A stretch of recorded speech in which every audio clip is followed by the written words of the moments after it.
মিয়ানমারের সরকারি বাহিনীর সঙ্গে টানা ১১ মাসের সংঘাতের পর গত বছরের আগস্টে রাখাইনের বাংলাদেশ সীমান্তবর্তী মংডু শহর নিয়ন্ত্রণ নেয় আরাকান আর্মি।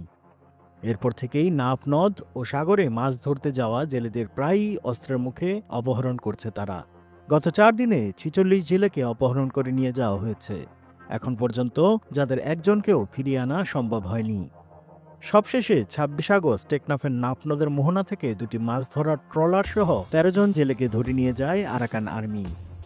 স্থানীয় প্রশাসন ও জেলেদের দেওয়া তথ্য অনুযায়ী ১৭ আগস্ট ৫ জন, ৩০ আগস্ট ১২ জন, ২৪ আগস্ট ১৪ জন, ২৫ আগস্ট ৭ জন, ২৬ আগস্ট ১৩ জন জেলেকে ধরে নিয়ে যায় আরাকান আর্মি।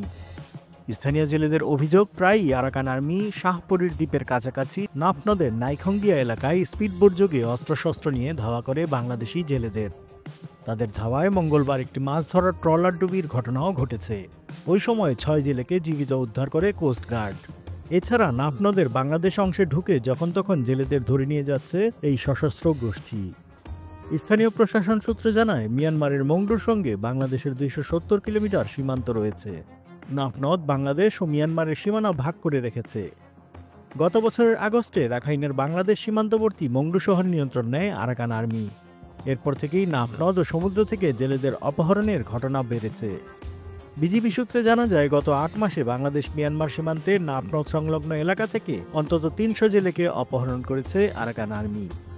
তাদের মধ্যে বিজিবির সহায়তায় ২০০ জনকে কয়েক দফায় ফেরত আনা হলেও বাকি ১০০ জন জেলে এখনও তাদের হাতে বন্দী রয়েছেন।